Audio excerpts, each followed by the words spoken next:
Ed eccoci qui, amici telespettatori, si ritorna naturalmente dopo tantissimo tempo nella rubrica del Cerco Lavoro. In occasione di questa nostra quarta edizione, Strano Amore Siciliano praticamente vi vuole presentare una ragazza di Trapani, a 20 anni, pensate bene, si chiama Liliana ed è naturalmente in cerca di lavoro. Ciao Liliana. Ciao. Allora Liliana, tu sei in cerca di lavoro, Sì. sei di Trapani, Sì.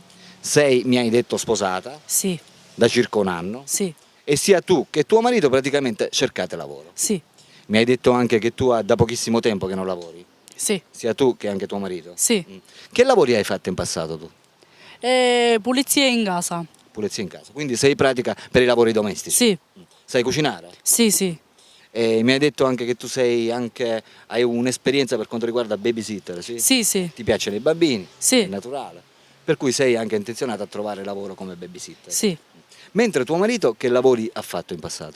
Il pizzaiolo. Il pizzaiolo, quindi tuo marito cerca lavoro per quanto riguarda pizzaiolo. Sì.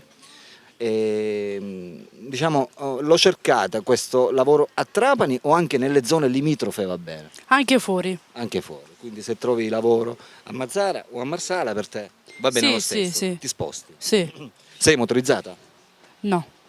La macchina non ce l'hai, No. tuo marito neanche, Sì.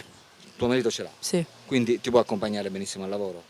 Sì. O se no ti dai da fare tu? Sì, sì, mi do Insomma, da fare tu sei, io. diciamo, sei comunque disposta a trasferirti anche Sì, sì. tranquillamente, basta che Sì. trovi lavoro praticamente. Sì. No? Vabbè.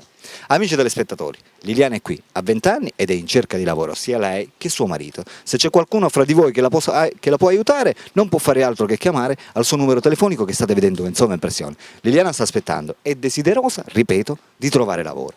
Liliana, cosa possiamo aggiungere ai telespettatori? Non saprei. Che si sbrighino a chiamarti, no? Sì. Per cui, Che ho bisogno di lavoro. perfetto, amici telespettatori, aiutiamo Liliana, ok? Telefonate al numero che state vedendo in sovraimpressione. Per la rubrica del Cerco Lavoro, Alberto vi saluta e vi saluta anche. Anche Liliana. Ciao ciao! Ciao.